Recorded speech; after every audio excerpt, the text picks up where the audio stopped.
Hello students, कैसे हैं आप लोग? Welcome to this session. My name is Dr. Kavita Rawat, your English teacher from ICT Virtual Classroom. Today we will continue our previous topic in writing section, that is letter writing. तो बच्चों yesterday we discussed different type of letter. तो I hope आप लोगों की समझ में आ गया होगा कि letters जो है two types के होते हैं, एक formal होते हैं, एक informal होते हैं. फॉर्मल लेटर जितने आपके ऑफिशियल लेटर्स होते हैं सब क्या होते हैं बच्चों? Formal letter. जितने आप रिलेटिव्स को लिखते हैं, फ्रेंड्स को लिखते हैं, उनको क्या बोलते हैं बच्चों? Informal letter. तो अभी हमने क्या डिस्कस करा बच्चों?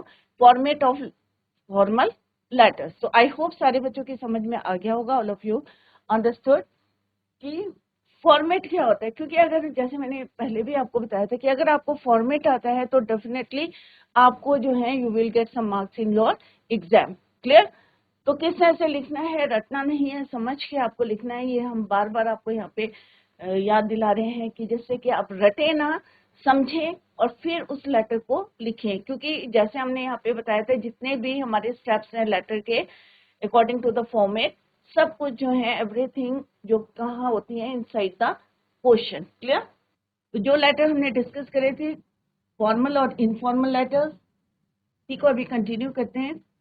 ये हमने यस्टरडे भी डिस्कस कि किस तरह से आपको पहले अंडरलाइन करना है या हाईलाइट करने अपने पॉइंट्स को, फिर उसको किस में रखना है? फॉर्मेट में. नेक्स्ट है बच्चों, अभी हमने कहा था कि किस तरह से अगर आपने कोई प्रोडक्ट खरीदा है या आपने कोई गुड खरीदा है और उसको में कोई डिफेक्ट आता है और वारंटी पीरियड के अंडर होता है, तो किस तरह से आपको how to write a letter to the जहां से आपने खरीदा है उसको लिखना है मैसेज को. राइट? अब हमने क्या पढ़ा था बच्चों कि अगर आपकी एक लोकेलिटी में कोई प्रॉब्लम फेस हो रही है, उसमें how to write a letter to the, चाहे गार्बेज की प्रॉब्लम हो या क्लीनलीनेस की प्रॉब्लम हो या ड्रेनेज की प्रॉब्लम हो, तो किसको लिखा था बच्चों हमने? म्यूनिसिपल म्यूनिसिपल बोर्ड के चेयरमैन को लिखा था. क्लियर? अब हम लिखेंगे बच्चों जॉब एप्लीकेशन. क्योंकि अभी जो है 11th में 12th में है और उसके बाद जो है आपको जॉब के लिए अप्लाई करना है, तो how to write a letter. तो पहले क्या लिखते हैं बच्चों? एक एप्लीकेशन लिखते हैं और फिर अपना रिज्यूमी जो है बायोडेटा उसमें अटैच करते हैं और जितने नंबर ऑफ आपके जो डॉक्यूमेंट्स होते हैं उसके नंबर भी आपको लिखने पड़ते हैं. क्लियर? तो how to write, let's see. Read the advertisement. अब कोई भी एडवर्टाइजमेंट दे रहेगी, जॉब के लिए दे रहेगी, तो आपको उसको रीड करना है. रेफरेंस जरूर देना है कि आपको कहाँ से पता चला है कि about the vacancy. Clear?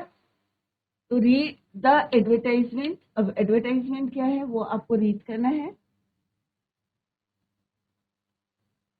Given below and write a letter applying for the job. Also give your detailed resume to be sent along with the letter. Letter के साथ आपको along with the letter means letter के साथ आपको attach करना है आपका resume. उन्होंने यहाँ पे नाम दिया है, दैट इज क्या लिखा हुआ है यहाँ पे? Nikhil and Anju. Nikhil and Anju of काठ. एड्रेस भी दिया है और लेटर आपको वैसे ही लिखना है जैसे अभी तक हमने लिखते आ रहे हैं. लेटर सेंडर्स एड्रेस है, डेट है और उसके बाद आपको रिसीवर्स एड्रेस लिखना है, सब्जेक्ट लिखना है. सेम आपको एप्लीकेशन लिखनी है. क्लियर? वांटेड. अब यहाँ पे एडवर्टाइजमेंट क्या है? Wanted post graduate teacher. क्या चाहिए, किसकी जरूरत है, किसकी वैकेंसी है बच्चों? Post graduate teacher in English to teach senior secondary classes in reputed public school Bageshwar. अब वैकेंसी कहाँ निकली है? बागेश्वर में निकली है. और आप कहाँ रहते हैं? आप कहाँ के रेसिडेंट हैं? काठगोदाम के. आपको कहाँ अप्लाई करना है? बागेश्वर में, क्योंकि वहां पे पीजी की जो है एक पोस्ट निकली है इंग्लिश की लेक्चरर की. क्लियर? तो सेम आपको क्या करना है बच्चों? अंडरलाइन करना है. अब यहाँ पे सेंडर्स एड्रेस क्या, कौन भेजेगा अगर आपको अप्लाई करना है और आप कहाँ के रहने वाले हैं? काठगोदाम के. क्लियर? तो यहाँ पे सेंडर्स एड्रेस क्या आ जाएगा? काठगोदाम. यहाँ पे अपना हाउस नंबर आप लिख सकते हैं क्योंकि यहाँ पे it is not given, complete address नहीं है, तो यहाँ पे आप ऐड कर सकते हैं 42 हाउस नंबर 42 जो भी है आपका सेंडर्स एड्रेस. क्लियर? सब बच्चे जरा ध्यान से देखें क्योंकि ये आपकी जॉब एप्लीकेशन है. तो एडवर्टाइजमेंट दिया है यहाँ पे पोस्ट ग्रेजुएट की टीचर की वैकेंसी है, कहाँ है, बागेश्वर में। क्लियर। आप कहाँ रहते हैं, काठगोदाम में, तो योर एड्रेस इज क्या होगा बच्चों, will be Kathgodam. Clear. Next क्या है, डेट। अब डेट कोई सी भी लिख सकते हैं, राइट, आज की लिखें या पहले की लिखें।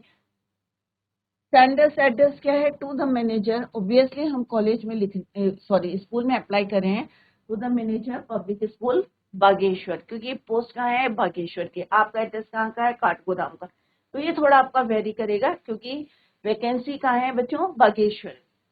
सब्जेक्ट क्या है, application for the post of PG teacher, post graduate teacher in English. Simple सा आपको लिखना है, application for the post of PG teacher in English. ये क्या है आपका सब्जेक्ट।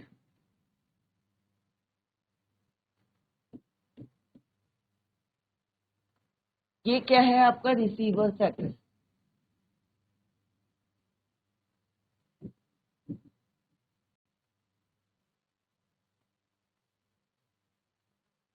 फिर क्या आएगा आपका सैल्यूटेशन। क्लियर। अब हम जब बॉडी ऑफ द लेटर लिखेंगे बच्चों, तो हमें रेफरेंस देना है कि आपको कहाँ से पता चला। क्लियर।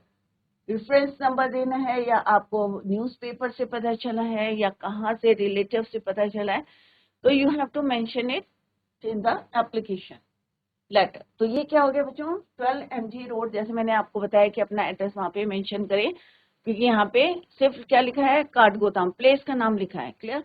तो 12 MG रोड काठगोदाम, ये क्या हो गया आपका सैंडर्स एड्रेस।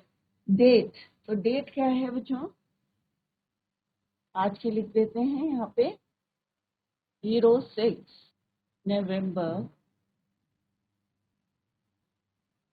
2024। ये क्या है आपका, to the manager public school, जो यहाँ पे लिखा है पब्लिक स्कूल बागेश्वर, तो एड्रेस क्या है स्कूल का, बागेश्वर। क्लियर। सब्जेक्ट क्या है आपका, application for the post of PG teacher in English. किस सब्जेक्ट की है वो आपको लिखना पड़ेगा कि किस चीज के लिए आप अप्लाई करें।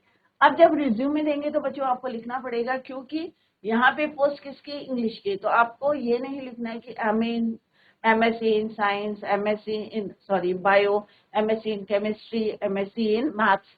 आपको क्या लिखना है, MA in English, क्योंकि यहाँ पे किसकी पोस्ट है, इंग्लिश की है। तो ये सब्जेक्ट हो गया, ये सैल्यूटेशन हो गया आपका sir. Next is your body of the letter.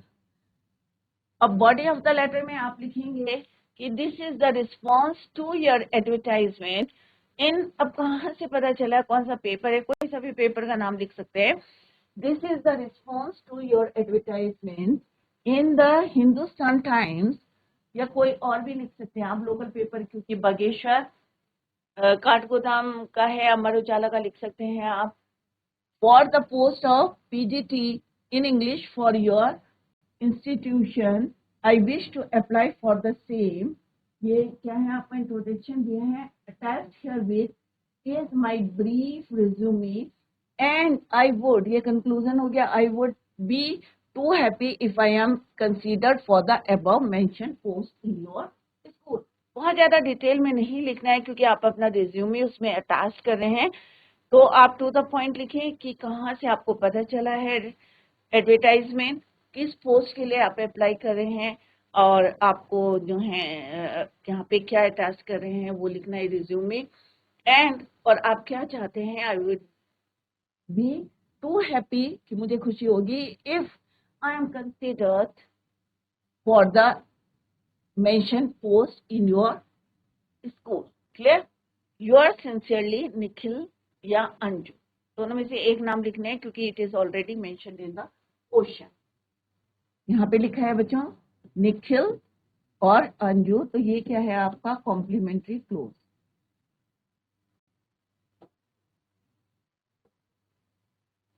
या सब्सक्रिप्शन,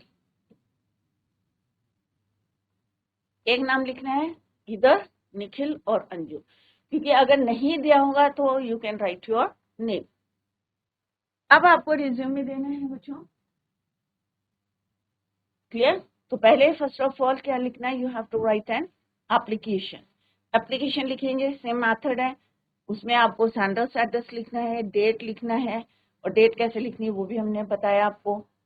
रिसीवर्स एड्रेस लिखना है, सब्जेक्ट लिखना है, किस विषय पे आप लेटर लिख रहे हैं, और उसके बाद क्या लिखना है बच्चों, सैल्यूटेशन डियर सर और dear ma'am, then body of the letter, उसको भी 3 में डिवाइड किया है हमने, introduction, content and conclusion.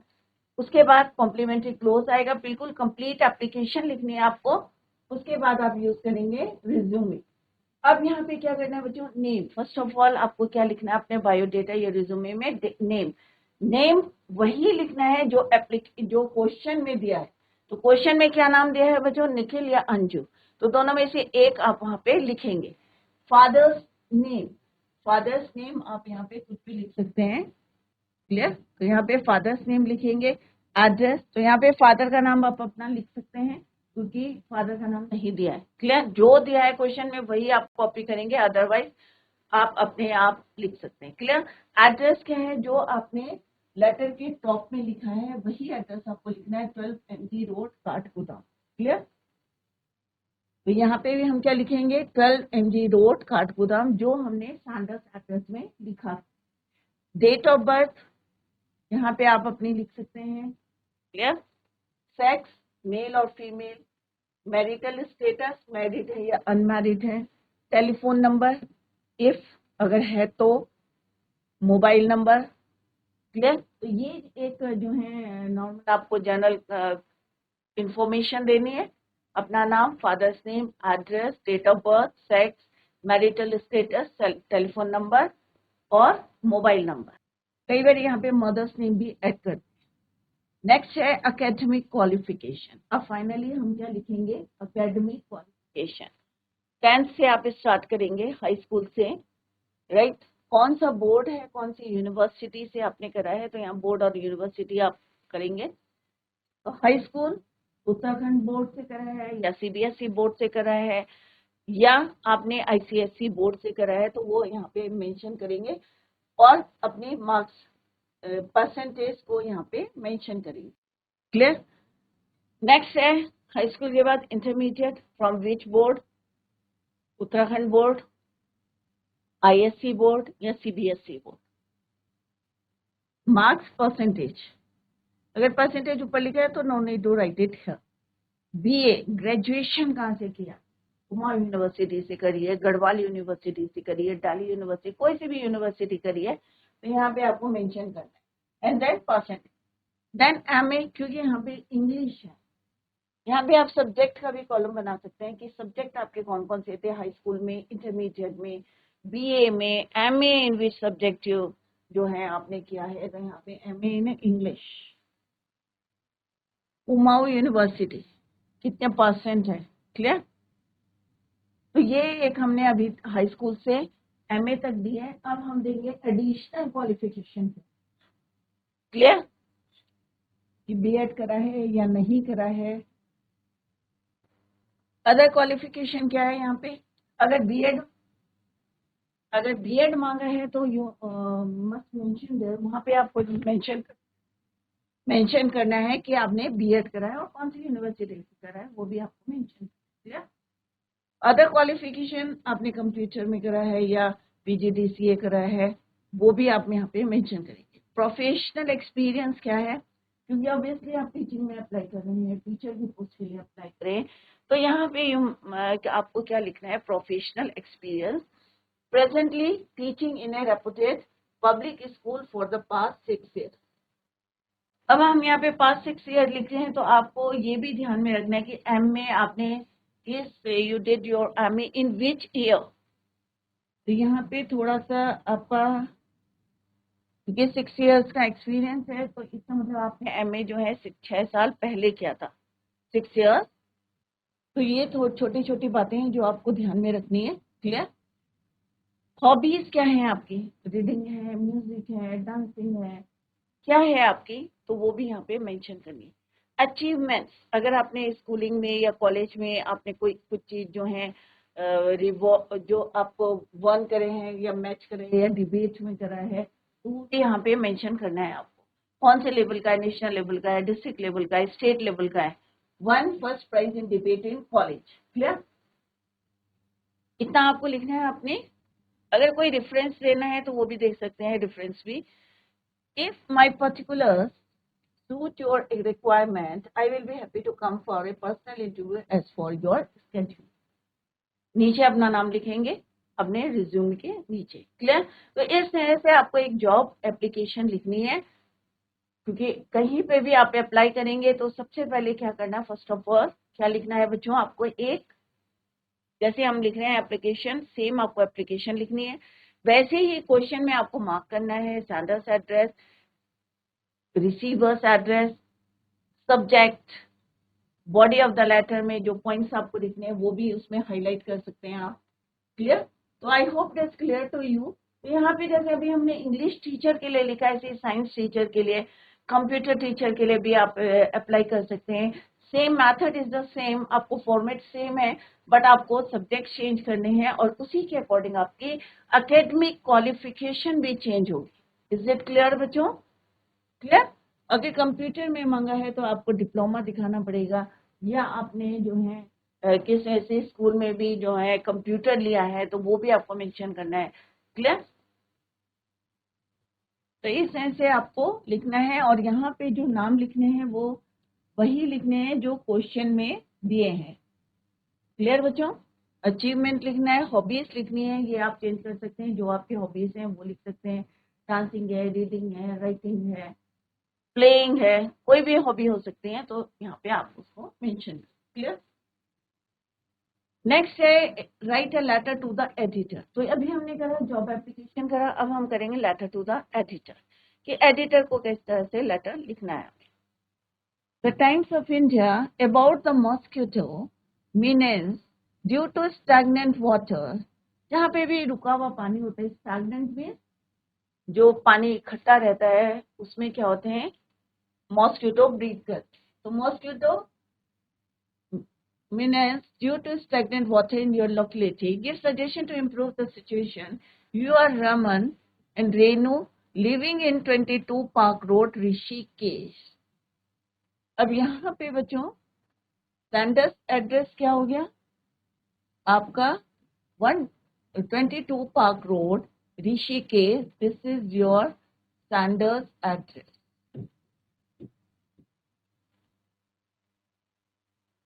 Clear? किसको लिखना है आपको, एडिटर को लिखना। इस पेपर के लिए यहाँ पे मेंशन है द टाइम्स ऑफ इंडिया, तो this is your receiver address.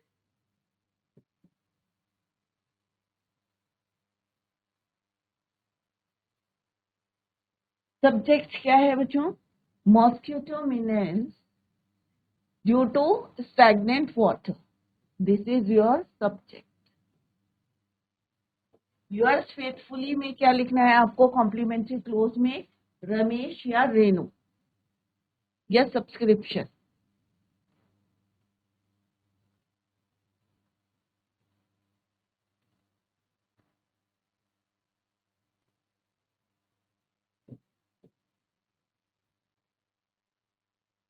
Clear? तो सेम ये जो हमने पॉइंट्स अभी अंडरलाइन करे, इनको किस में लिखना है, हमें फॉर्मेट में लिखना है। तो सबसे पहला स्टेप क्या है बच्चों आपका, सेंडर्स एड्रेस। तो ये सेंडर्स एड्रेस है, यहाँ पे डेट ये आप अपने हिसाब से लिख सकते हैं, जिस दिन पेपर है उस दिन की भी डेट आप डाल सकते हैं। द एडिटर ये आपका हो गया रिसीवर्स एड्रेस। सब्जेक्ट हमने यहाँ पे मार्क करा है salutation sir. Body of the letter, through the medium of your esteemed newspaper I wish to draw. अब ये लाइन जो है बच्चों, तो यहाँ पे हम न्यूज़पेपर का रेफरेंस दे रहे हैं कि आपके पेपर के थ्रू, आपका जो एक esteemed न्यूज़पेपर है, through the medium of your, आपके पेपर के थ्रू हम जो है we wish to draw your attention, या to draw the attention of the concerned authorities towards the mosquito menace due to stagnant water in our locality। तो ये introduction दे रहे हैं कि आपके पेपर के थ्रू हम बताना चाहते हैं कंसर्न अथॉरिटीज को कि यहाँ पे स्टैग्नेंट वाटर से क्या प्रॉब्लम फेस हो रही। Clear? It is most unfortunate that despite the level of awareness created by the media and the municipal department itself, not much has been done to improve the potholes in the roads of our locality. They have not been repaired. तो यहाँ पे हम बता रहे हैं कि किस तरह से कई बार होता है ना कि हम देख के भी जो है टाइम नहीं रहता है या किसी वजह से हम रिपेयर नहीं कर पाते। तो यहाँ पे हम वही प्रॉब्लम को यहाँ डिस्क्राइब कर रहे हैं। Stagnate at various places the monsoon season which in turn provides an ideal breeding place for mosquito. Despite our repeated complaints, अब हम यहाँ बता रहे हैं कि हमने बार बार कंप्लेंट करी है, बट स्टिल कोई भी जो है कंसर्न अथॉरिटी में से कोई भी यहाँ पे नहीं आया है। The municipal authorities nothing has been done to improve the pathetic condition of the roads. These mosquitoes lead to the spread of a variety of deadly diseases. सबको पता है कि मस्किटो की जो है ब्रीड, आप लोग भी अगर आपके घर में जो है स्टैग्नेंट वाटर है या किसी पॉट में बर्तन में अगर आपका पानी इकट्ठा है, जैसे अभी आपको अवेयर किया जाता है कि किस तरह से आपको, या कूलर का पानी जो है रोक के ना रखें, स्टैग्नेंट ना रखें, कहीं पे भी पानी रुका हुआ नहीं होना चाहिए, क्योंकि उससे कौन कौन सी बीमारी होती है ऑब्वियसली सारे बच्चों को पता होगा। डेंगू होता है, मलेरिया होती है। तो ऑब्वियसली हमें जो है इन चीजों से बचना चाहिए। क्लियर? और हमें क्या, क्योंकि ये क्या है डेडली डिजीज, डेंगू मलेरिया, और किससे होती है? मॉस्किटो से। जब हम वहां पे स्टैग्नेंट वाटर नहीं रखेंगे, पानी नहीं रखेंगे, गंदगी नहीं रखेंगे, क्लीनली रहे, सफाई पर ध्यान दें, अपना पानी को स्टोर करके ना रखें, तो ऑब्वियसली हम जो है इन चीजों से बच सकते हैं। Clear? The authorities need to look into this matter urgently by making arrangements to pump out the stagnant water or by spraying repellents or a kerosene oil to check the breeding of this disease causing mosquito. तो हम check कर सकते हैं और authorities को यहाँ पे बुला के सफाई करा सकते हैं। Since the only permanent solution to this, क्योंकि यहाँ पे क्या बोला गया है बच्चों, आपको सजेशन देने, एक होता है सिंपल कंप्लेंट करना, यहाँ पे क्या है बच्चों क्वेश्चन में, according to the question, give suggestions to improve the situation. Situation को इम्प्रूव करने के लिए आपसे सजेशंस मांगे। तो सजेशंस कैसे देने आपको? तो यहाँ पे सिंपल कंप्लेन नहीं लिखनी है, आपको उसमें ऐड करना है suggestion. The road, I would be grateful if, ये कंक्लूजन में आ गए हम, if the concern authorities pay attention to our problem and necessary action on this is taken at the earliest. जल्दी से जल्दी जो है आप इस ओर ध्यान दें। ऑब्वियसली अगर अथॉरिटीज ध्यान नहीं देती तो हमें, हमारा भी जो है, हम भी लोगों को अवेयर करा सकते हैं कि stagnant water, due to stagnant water, it is the place for, किसके लिए है? Breeding mosquitoes. क्लियर? तो नेक्स्ट क्या है बच्चों? Your sincerely Raman and Renu. तो ये नाम जो है गिवन इन द क्वेश्चन, तो आपको वही मेंशन यहाँ पे करने। तो इस तरह से अगर जो क्वेश्चन में पूछा according to the question you have to write, वही चीजें आपको जो है, वही पॉइंट्स आपको यहाँ पे लिखने हैं। तो रट के नहीं है, समझ के आपको लिखना है। क्लियर बच्चों? Is it clear? तो हमने डिफरेंट टाइप्स के क्वेश्चंस करे हैं बच्चों, एडिटर को कर लिया, सिंपल कंप्लेंट भी कर लिया हमने, और जॉब एप्लीकेशन कर ली है, या अपने आप कोई प्रोजेक्ट कराया था उसको किस तरह से आपको या रेक्टिफाई करना है या रिप्लेस करना है, वो आप वहाँ पे मेंशन कर सकते हैं। Next one more question is, किसके रिगार्ड, ये एग्जाम में भी आया, write a letter to the editor the Times of India about rush, ये आजकल जो है करंट टॉपिक भी है बच्चों, about rush and regular driving by the people in Dehradun. बच्चे जो हैं किस तरह से जो है ड्राइविंग कर रहे हैं, आप लोग भी आए दिन जो है सुनाई देता है कि किस तरह से एक्सीडेंट हो रहे हैं या कुछ भी कोई इंसिडेंट हो रहा है। सजेस्टिंग, अब यहाँ पे भी suggesting preventing measures, you are Kamal Kamala of 10 upper market Almora. अब यहाँ पे सैंडर्स एड्रेस क्या है? This is your sender's address.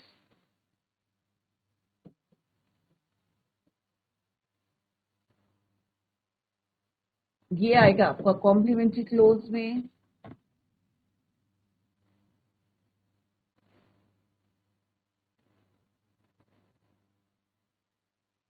This is your subject. This is your receiver's address.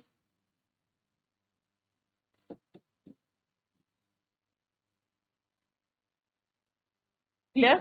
तो सिंपल है, हमने फटाफट जो है अंडरलाइन कर लिया। आप लोग भी प्रैक्टिस करेंगे तो आपके माइंड में भी आ जाएगा, हाँ भाई ये this is your sentence address, this is your receivers address, subject भी यहाँ पे दिया है, everything is given in the question.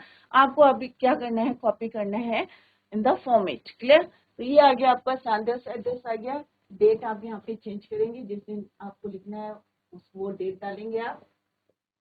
ये आपका रिसीवर्स एड्रेस हो गया। रैश एंड रेकलेस ड्राइविंग, ये आपका सब्जेक्ट हो गया, ये आपका सैल्यूटेशन हो गया। Clear? Through the column, same है, आपको वही लाइन लिखनी है, एडिटर को लिखना है। तो हम उनके न्यूज़पेपर का रेफरेंस दे रहे हैं कि आपके पेपर के थ्रू, तो सेम लाइन आपको लिखनी है। Through the column of your esteemed newspaper, I wish to express my concern about the rash and reckless. अब बताओ हमने यहाँ पे क्यों लिखा बच्चों आई विश टू एक्सप्रेस? क्योंकि यहाँ पे क्वेश्चन में क्या है बच्चों, सजेस्टिंग प्रिवेंटिंग मेजर्स, आपको सजेस्ट करना है प्रिवेंटिंग मेजर्स। तो हम यहाँ क्या लिखेंगे बच्चों, I wish to express my concern about the rash and reckless driving by our city drivers which has led to an unprecedented rise in the number of road accident. अगर आप जो है बिल्कुल रैश ड्राइविंग कर रहे हैं, बिना सोचे समझे जो है गाड़ी दौड़ा रखी है रोड पे, तो ऑब्वियसली कुछ भी हो सकता है, मिस हैपनिंग हो सकती है, कोई भी इंसिडेंट हो सकता है। क्लियर? तो आप लोग भी अगर रैश ड्राइविंग कर रहे हैं तो प्लीज आप लोग जो है कंट्रोल करें अपनी ड्राइविंग में, और ध्यान से करें, क्योंकि लाइफ जो है बच्चों, सबकी लाइफ जो है वेरी प्रीशियस। तो इसको माइंड में रखें, आपको जो भी काम करते हैं, चाहे ड्राइविंग है चाहे कोई काम करते हैं, तो keep it in mind. Clear? कि लाइफ इज वेरी प्रीशियस, चाहे कोई भी हो, चाहे एनिमल्स हो, चाहे कोई भी हो, ह्यूमन बींग्स हो, तो इन बातों को आपको ध्यान में रखना है। One now feels rather scared of these reckless drivers who it seems are all geared to drive over the people and collide with other vehicles. Serious thinking and stern measures need to be taken up by the traffic police to prevent this problem. Heavy fines should be levied on over-speeding drivers. एक suggestion है कि उनके ऊपर जो है traffic police जो है control करने की, बट हमारे अंदर भी थोड़ी सी जो है अवेयरनेस होनी चाहिए कि हमें किस तरह से किसी की लाइफ को, या आप टकरा रहे हैं, मे बी आपके साथ कोई भी इंसिडेंट हो सकता है, तो you should be careful. And those who do not follow the traffic rules, जो ट्रैफिक रूल को फॉलो नहीं करते हैं या जो रैश ड्राइविंग करते हैं, ओवर स्पीडिंग है, उनके ऊपर फाइन लगा सकते हैं। यू शुड या heavy fine, 3 consecutive fines, the license of reckless drivers, licence भी चेक करना चाहिए, अगर check should be confiscated for a minimum period of 6 months. The traffic police needs to deal very strictly with these careless citizens who indulge in such dangerous driving. Through the column of your news, I would like to appeal to the concerned authorities to give this problem their immediate attention. Clear? तो इस तरह से जहाँ पे suggestion पूछे हैं वहाँ पे सजेशन देने हैं, जहाँ कंप्लेंट करना है आपको कंप्लेंट करनी है। Clear? Your sincerely Kamal and Kamala, जो हमारे क्वेश्चन में नाम दिए हैं वही यहाँ पे आपको नाम लिखने। क्लियर? नेक्स्ट है बच्चों, सेम टाइप का क्वेश्चन है, यहाँ पे क्वेश्चन मिसिंग है बच्चों, अगर आपको कुछ चीजें जो है प्लेस करनी है। नेक्स्ट क्वेश्चन देखते हैं बच्चों। You are Ashu, parent of a child studying in 5th class, write a letter in 120 to 150 words to principal. अब आपको किसको लिखना है? प्रिंसिपल को लिखना है, और स्कूल का नाम क्या है? Moon light school Dehradun. Sharing your concern regarding cases of ragging in the school. अब स्कूल में हमने देखा होगा कि रैगिंग करते हैं, सीनियर बच्चे जो हैं जूनियर बच्चों की रैगिंग करते हैं, उन्हें परेशान करते हैं। तो आपका बच्चा जो है बोर्डिंग में पढ़ता है या स्कूल में पढ़ता है, और 5th क्लास में आप प्रिंसिपल को लेटर लिखेंगे रिगार्डिंग किस regarding ragging in the school. Clear? तो सेम आपको लिखना है ABC लेन, कोई भी, क्योंकि यहाँ पे एड्रेस नहीं लिखा है आशु पेरेंट, तो आप अपना एड्रेस लिख सकते हैं यहाँ पे देहरादून सेंटर एड्रेस। तो यहाँ पे डेट कोई सी भी लिख सकते हैं। द प्रिंसिपल, कौन सा प्रिंसिपल है आपका? Moonlight school Dehradun. क्लियर? तो ये आपका रिसीवर्स एड्रेस है।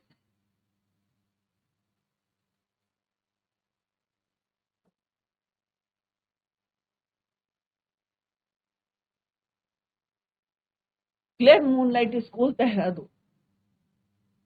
द प्रिंसिपल, यहाँ पे 6 कर देते हैं हम। The principal Moonlight school Dehradun. Subject क्या है? Reporting cases of ragging in the school. कि यहाँ पे बहुत ज्यादा जो है सीनियर बच्चे हैं जो भी परेशान कर रहे हैं, तो ये आपका क्या हो गया? Ragging subject. Reporting cases of ragging in the school. Salutation, that is your dear sir.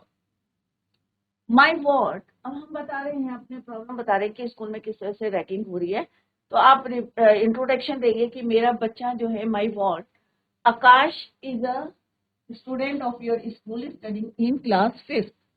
I would like to bring to your notice and express my concern over cases of ragging occurring in the school by seniors.